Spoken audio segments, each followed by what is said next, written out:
Attorney General Eric Holder, as I mentioned, FBI Director Robert Mueller, both briefing the president on the developments that are unfolding in the Boston area. Hans, our White House correspondent, Hans Nichols, tell us what more do you know about this briefing?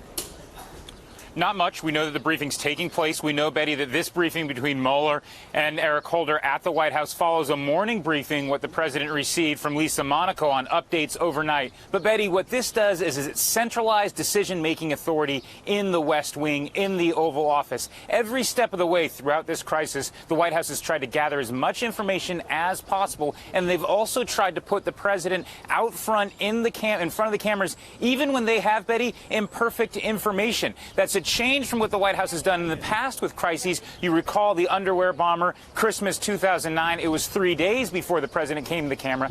Every single time, 3 hours, Betty, after this initial bombing happened, the president was in the briefing room talking to the American people about what he knew and also what he didn't know and pledging action. I traveled with him yesterday up to Boston when he went to that interfaith service. He essentially said, we're going to get these guys, justice will be served. But at the same time, he talked about the spirit of Boston, the spirit of the marathon. He's had to walk this difficult line of both decision maker in chief and also consoler in chief. But as everyone in the Oval Office will tell you, outside in the West Wing, the president's top responsibility is keeping the American people safe. Betty, we don't have any information. I would suspect if the pattern holds true that we hear from President Barack Obama sometime today.